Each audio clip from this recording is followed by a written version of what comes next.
જય હિન્દ મિત્રો, આજના વિડીયોમાં આપણે ભારતનો સાંસ્કૃતિક વારસોના પાર્ટ 3 જોઈશું, જેની અંદર આપણે આવનાર બધી પરીક્ષાઓ માટે ખૂબ જ અગત્યના 100 પ્રશ્નો જોઈશું. છેલ્લે તમારી ટેસ્ટ પણ લેવામાં આવે છે, તો વિડીયો વ્યવસ્થિત જોવો, પૂરો જોવો અને ટેસ્ટ આપી તમે તમારું નોલેજ પણ ચેક કરી શકો છો. એ સિવાય ફ્રીમાં આની પીડીએફ પણ તમને પ્રોવાઈડ કરાવવામાં આવશે. કઈ રીતે મળશે તે પણ આપણે આગળ જોઈશું. તો જોઈએ ખૂબ જ અગત્યનો આ વિડીયો. અજંતાની ગુફાઓ કયા રાજ્યમાં આવેલી છે? મહારાષ્ટ્ર રાજ્યમાં આવેલી છે. અજંતા ગુફાઓ કયા ધર્મ સાથે સંબંધિત છે? બૌદ્ધ ધર્મ સાથે. અજંતાની ગુફાઓ કોણે બનાવી? ગુપ્તકાળ અને સાતવાહન રાજાઓના સમયમાં બૌદ્ધ ભિક્ષુઓએ બનાવી હતી. અજંતાની ગુફાઓ કઈ નદીના કિનારે આવેલી છે? વાઘોરા નદીના કિનારે છે. અજંતા ગુફાઓ કઈ કલા માટે પ્રખ્યાત છે? ભીંત ચિત્રો માટે પ્રખ્યાત છે. આ ચિત્રો કઈ શૈલીમાં બનાવવામાં આવ્યા છે? ફ્રેક્સો શૈલીમાં બનાવવામાં આવ્યા છે. અજંતાની ગુફાઓમાં કુલ કેટલી ગુફાઓ છે? 29 ગુફાઓ છે. આ ગુફાઓ કયા કાળથી સંબંધિત છે? ઈસવીસન પૂર્વે 2જી સદીથી ઈસવીસન 5મી સદી સુધી. અજંતાના ચિત્રો કઈ વાર્તાઓ પર આધારિત છે? જાતક કથાઓ પર આધારિત છે, જેમાં બુદ્ધના પૂર્વજન્મોની કથાઓ છે. અજંતાની ગુફાઓને યુનેસ્કો વર્લ્ડ હેરિટેજ સાઇટનો દરજ્જો ક્યારે મળ્યો? ઈસવીસન 1983માં. ગુફા નંબર 16 અને 17માં કયા ચિત્રો સૌથી વધુ પ્રખ્યાત છે? મરણાધીન રાજકુમારી અને માતા અને પુત્રના. ગુફા નંબર 2માં કયું પ્રખ્યાત ચિત્ર છે? જાતક કથાઓ પર આધારિત ચિત્રો છે. અજંતાની કઈ ગુફા સૌથી મોટી ચૈત્ય ગુફા છે? ગુફા નંબર 10. આ ગુફાઓમાં મુખ્યત્વે કયા ચિત્રો છે? બોધિસત્વ, પદ્મપાણી અને વજ્રપાણીના ચિત્રો છે તે જોવા મળે છે. અજંતાની ગુફાઓમાં કઈ ગુફાઓ સૌથી નવી છે? 1 અને 2 એ સૌથી નવી છે. એલોરાની ગુફાઓ કયા રાજ્યમાં આવેલી છે? મહારાષ્ટ્ર રાજ્યમાં આવેલી છે. એલોરા ગુફાઓ કયા ધર્મો સાથે સંબંધિત છે? હિન્દુ, બૌદ્ધ અને જૈન ધર્મ સાથે સંબંધિત છે. એલોરામાં કુલ કેટલી ગુફાઓ છે? 34 ગુફાઓ આવેલી છે. આ ગુફાઓ કયા સમયગાળા સાથે સંબંધિત છે? ઈસવીસન 600થી 1000 સુધી. એલોરાની ગુફાઓમાં સૌથી પ્રખ્યાત ગુફા કઈ છે? કૈલાસ મંદિરવાળી 16 નંબરની ગુફા છે, તેમાં કૈલાસ મંદિર આવેલું છે, જે એક જ પથ્થરમાંથી કોતરીને બનાવેલું છે. કૈલાસ મંદિર કયા રાજા દ્વારા બનાવવામાં આવ્યું હતું? રાષ્ટ્રકૂટ વંશના રાજા કૃષ્ણ I દ્વારા બનાવવામાં આવ્યું હતું. કૈલાસ મંદિર કયા દેવતાને સમર્પિત છે? ભગવાન શિવને સમર્પિત છે. કૈલાસ મંદિરની વિશેષતા શું છે? આ એક જ પથ્થરને કોતરીને બનાવેલું એકાશ્મ મંદિર છે. એલોરાની કઈ ગુફાઓ બૌદ્ધ ધર્મ સાથે સંબંધિત છે? ગુફા નંબર 1 થી 12માં બૌદ્ધ ધર્મ સાથે સંકળાયેલી છે. એલોરાની કઈ ગુફાઓ હિન્દુ ધર્મ સાથે સંબંધિત છે? ગુફા નંબર 13 થી 29. એલોરાની કઈ ગુફાઓ જૈન ધર્મ સાથે સંબંધિત છે?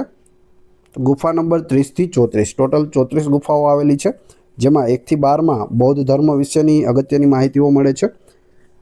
13 થી 29માં હિન્દુ ધર્મના સ્થાપત્યો આવેલા છે અને 30 થી 34માં જૈન ધર્મ સાથે તે સંકળાયેલી છે.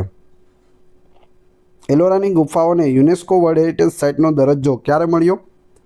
ઈસવીસન 1983માં. દશાવતાર ગુફા કઈ છે? ગુફા નંબર 15 તે દશાવતાર ગુફા છે. એલોરાની ગુફાઓ કયા રાજવંશો દ્વારા બનાવવામાં આવી હતી? રાષ્ટ્રકૂટ, ચાલુક્ય અને યાદવ રાજાઓ દ્વારા બનાવવામાં આવી છે. કયા ગુફાઓને વિશ્વકર્મા ગુફા તરીકે પણ ઓળખવામાં આવે છે? ગુફા નંબર 10 જે બૌદ્ધ ચૈત્ય ગુફા છે. એલિફન્ટાની ગુફાઓ ક્યાં આવેલી છે? મહારાષ્ટ્રના મુંબઈ નજીક ધારાપુરી દ્વીપ પર આવેલી છે. અજંતા, એલોરા અને એલિફન્ટા ત્રણે ગુફાઓ છે તે મહારાષ્ટ્રમાં આવેલી છે, ખાસ યાદ રાખી લેજો. એલિફન્ટા નામ કયા લોકોએ આપ્યું? પોર્ટુગીઝોએ તેને એલિફન્ટા નામ આપ્યું છે. એલિફન્ટાની ગુફા નામ શા માટે આપવામાં આવ્યું?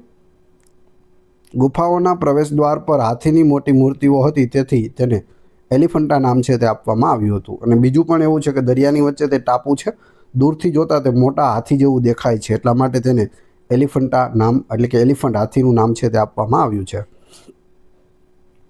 એલિફન્ટાની ગુફાઓ મુખ્યત્વે કયા ધર્મ સાથે સંબંધિત છે? હિન્દુ ધર્મ સાથે સંબંધિત છે. આ ગુફાઓ કયા શાસકોના સમયમાં બની હતી? રાષ્ટ્રકૂટ રાજાઓના સમયમાં બની હતી. એલિફન્ટાની ગુફાઓમાં સૌથી પ્રખ્યાત મૂર્તિ કઈ છે? ત્રિમૂર્તિ છે. 3 મુખવાળા શિવની મૂર્તિ છે. ત્રિમૂર્તિ કોના 3 સ્વરૂપો દર્શાવે છે? બ્રહ્મા, વિષ્ણુ અને મહેશ. બ્રહ્મા સર્જનહાર છે, વિષ્ણુ સંરક્ષણકાર છે અને મહેશ વિનાશ. એલિફન્ટામાં કુલ કેટલી ગુફાઓ છે? 7 ગુફાઓ છે, જેમાંથી 5 હિન્દુ અને 2 બૌદ્ધ ગુફાઓ છે. એલિફન્ટાને વર્લ્ડ હેરિટેજ સાઇટનો દરજ્જો ક્યારે મળ્યો? 1987માં મળ્યો. એલિફન્ટાની કઈ ગુફા સૌથી મહત્વની છે? ગુફા નંબર 1. એલિફન્ટામાં કઈ અન્ય મહત્વની મૂર્તિઓ છે? અર્ધનારીશ્વર, કલ્યાણ સુંદર અને ગંગાધરની મૂર્તિઓ.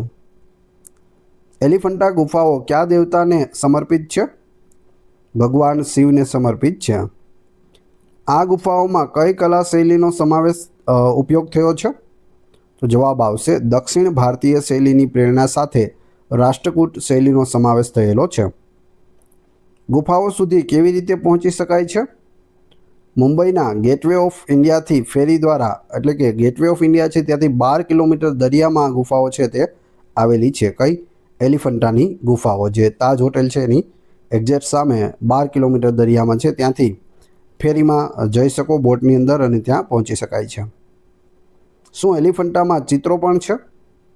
હા, પરંતુ મોટાભાગના ચિત્રો સમય જતાં છે તે નષ્ટ થઈ ગયા છે. દરિયાની વચ્ચે હોવાથી ખારાશને કારણે તે નષ્ટ થયા છે.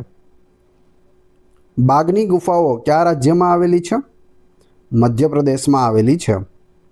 બાગ ગુફાઓ કઈ નદીના કિનારે આવેલી છે? બાગની નદીના કિનારે. બાગ ગુફાઓ કયા ધર્મ સાથે સંબંધિત છે? બૌદ્ધ ધર્મ. આ ગુફાઓ કયા સમયગાળાની છે? ઈસવીસન 5મી થી 6ઠી સદીની છે. બાગ ગુફાઓ કોના દ્વારા બનાવવામાં આવી હતી? ગુપ્ત રાજાઓએ આ બનાવી હતી. બાગની ગુફાઓની કુલ સંખ્યા કેટલી છે? 9 ગુફાઓ છે. બાગની કઈ ગુફા સૌથી મોટી અને સૌથી મહત્વની છે? ગુફા નંબર 2, જે પાંડવોની ગુફા તરીકે ઓળખાય છે. બાગ ગુફાઓ કઈ બાબત માટે પ્રખ્યાત છે? ભીંતચિત્રો માટે, જે અજંતા જેવી શૈલીમાં જોવા મળે છે. આ ચિત્રો કઈ વિષય વસ્તુ પર આધારિત છે? બુદ્ધના જીવન અને જાતક કથાઓ પર આધારિત છે. બાગના ચિત્રોમાં કઈ વિષય વસ્તુ વધુ જોવા મળે છે? રાજવી સરઘસ અને નૃત્ય દ્રશ્યો વધુ જોવા મળે છે. બાગ ગુફાઓનો ઉલ્લેખ કયા પ્રવાસીએ કર્યો છે? યુએન સાંગ દ્વારા કરવામાં આવ્યો છે. ગુફાઓના પ્રવેશદ્વાર પર કઈ મૂર્તિ છે? બોધિસત્વની મૂર્તિઓ છે. બાગ ગુફાઓ કયા જિલ્લામાં આવેલી છે? ધાર જિલ્લામાં આવેલી છે, મધ્યપ્રદેશના ધાર જિલ્લામાં. કઈ ગુફા ગૃહ ગુફા તરીકે ઓળખાય છે? ગુફા નંબર 4. બાગના ચિત્રોમાં કયા રંગોનો વધુ ઉપયોગ થયો છે? લાલ અને ભૂરો રંગ. ઉદયગીરી અને ખંડગીરીની ગુફાઓ કયા રાજ્યમાં આવેલી છે? ઓડિશા રાજ્યમાં આવેલી છે. ઓડિશા અથવા તો ઓરિસ્સા. આ ગુફાઓ કયા શહેરની નજીક આવેલી છે? ભુવનેશ્વરની નજીક આવેલી છે. ઉદયગીરી અને ખંડગીરીની ગુફાઓ કયા ધર્મ સાથે સંબંધિત છે? જૈન ધર્મ સાથે સંબંધિત છે. ઉદયગીરી અને ખંડગીરીની ગુફાઓ કોણે બનાવી હતી? કલિંગના રાજા ખારવેલ દ્વારા બનાવવામાં આવી હતી. આ ગુફાઓ કયા સમયગાળાની છે? ઈસવીસન પૂર્વે 2જી સદીના સમયની છે. ઉદયગીરીમાં કેટલી ગુફાઓ છે? 18 ગુફાઓ છે. ખંડગીરીમાં કેટલી ગુફાઓ છે? 15 ગુફાઓ છે. ઉદયગીરીની સૌથી પ્રખ્યાત ગુફા કઈ છે? હાથી ગુફા છે. હાથી ગુફાનું મહત્ત્વ શું છે? અહીં રાજા ખારવેલના જીવન અને સિદ્ધિઓનું વર્ણન શિલાલેખમાં કરવામાં આવ્યું છે? રાણી ગુફા ક્યાં આવેલી છે? ઉદયગીરીમાં આવેલી છે. રાણી ગુફા શા માટે પ્રખ્યાત છે? તે 2 માળની ગુફા છે અને તેમાં શિલ્પો અને કોતરણીઓ આવેલી છે. ઉદયગીરી ખંડગીરીની ગુફાઓમાં કઈ કલા જોવા મળે છે? શિલ્પકલા જોવા મળે છે. અહીં કઈ કથાઓ કોતરવામાં આવી છે? જૈન ધર્મ અને દંતકથાઓ છે તે કોતરવામાં આવી છે. ગણેશ ગુફા ક્યાં આવેલી છે? ઉદયગીરીમાં આવેલી છે. ગણેશ ગુફાની વિશેષતા શું છે? અહીં ગણેશની મૂર્તિઓ અને રામાયણના દ્રશ્યો છે. કઈ ગુફાઓમાં ભીંતચિત્રો અને શિલ્પકલા બંને જોવા મળે છે? અજંતા અને એલોરાની ગુફાઓમાં. કઈ ગુફાઓમાં ફક્ત જૈન ધર્મ સાથે સંબંધિત કલા છે? ઉદયગીરી અને ખંડગીરીમાં. કઈ ગુફાઓ એક જ પથ્થરમાંથી કોતરીને બનાવવામાં આવી છે? કૈલાસ મંદિર, જે એલોરાની 16 નંબરની ગુફામાં આવેલું છે. ભારતમાં બૌદ્ધ ગુફાઓના મુખ્ય કેન્દ્રો ક્યાં છે? અજંતા, એલોરા અને બાઘ. કયા સ્થળે ગુફા, મંદિર અને મૂર્તિઓ ત્રણેયનું મિશ્રણ જોવા મળે છે? એલોરામાં જોવા મળે છે. કઈ ગુફાઓ મુંબઈ નજીક આવેલી છે? એલિફન્ટાની ગુફાઓ. કઈ ગુફાઓની કલા શૈલી અજંતા જેવી છે? બાગ ગુફાઓ. કઈ ગુફાઓ બૌદ્ધ ગુફાઓમાં ચૈત્ય અને વિહાર બંને ધરાવે છે? અજંતા ગુફાઓ. ભારતના ગુફા સ્થાપત્યમાં કયા રાજવંશનું સૌથી મોટું યોગદાન છે? રાષ્ટ્રકૂટ, ગુપ્ત અને સાતવાહન. કઈ ગુફાઓ જૈન ધર્મના તીર્થંકરોને સમર્પિત છે? એલોરા અને ઉદયગીરીની ગુફાઓ. કઈ ગુફાઓમાં શિવના વિવિધ સ્વરૂપોનું શિલ્પ જોવા મળે છે? એલિફન્ટા અને એલોરામાં જોવા મળે છે. કઈ ગુફાઓને અજાણી ગુફા તરીકે ઓળખવામાં આવે છે? અજંતા ગુફાઓને લાંબા સમય સુધી લોકો ભૂલી ગયા હતા. એટલે લાંબા સમય સુધી કોઈને ખ્યાલ નહોતો કે અહીં અજંતાની ગુફાઓ છે તે આવેલી છે. કઈ ગુફાઓ તેમના શિલ્પો માટે પ્રખ્યાત છે? એલોરા અને એલિફન્ટાની ગુફાઓ. કઈ ગુફા તેના સ્થાપત્ય માટે પ્રખ્યાત છે? કૈલાસ મંદિર, જે એલોરા ગુફામાં આવેલું છે. કઈ ગુફાઓ મૌન, ધ્યાન અને શિક્ષણ માટે બનાવવામાં આવી હતી? બૌદ્ધ ગુફાઓ, ચૈત્ય અને વિહાર. કઈ ગુફાઓમાં ગુપ્ત શાસકો દ્વારા નિર્માણ થયેલું છે? અજંતા અને બાગમાં. કઈ ગુફાઓ રાષ્ટ્રકૂટ વંશ દ્વારા બનાવવામાં આવી હતી? એલોરા અને એલિફન્ટા ગુફાઓ. કયા શહેરમાં આ બધી ગુફાઓમાંથી સૌથી વધુ પ્રવાસીઓ આવે છે? ઔરંગાબાદમાં આવે છે, જ્યાં અજંતા અને એલોરાની ગુફાઓ આવેલી છે. કઈ ગુફાઓ પહાડી કોતરોમાં આવેલી છે? અજંતાની ગુફાઓ. કઈ ગુફાઓને શૈલચિત્રોનો ખજાનો કહેવામાં આવે છે? અજંતાની ગુફાઓને. કયા ગુફા સ્થળોમાં હિન્દુ અને બૌદ્ધ ધર્મનું મિશ્રણ છે? એલોરા અને એલિફન્ટાની ગુફાઓમાં. કઈ ગુફાઓમાં કલાના વિવિધ યુગો જોવા મળે છે? અજંતાની ગુફાઓમાં. કઈ ગુફાઓ જૈન ધર્મના તીર્થંકરોની મૂર્તિઓ માટે પ્રખ્યાત છે? એલોરા અને ઉદયગીરી ખંડગીરીની ગુફાઓ. કઈ ગુફાઓનું નામ નદી પરથી રાખવામાં આવ્યું છે? બાગ.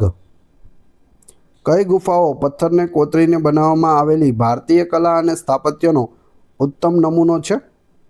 બધી જ ગુફાઓ.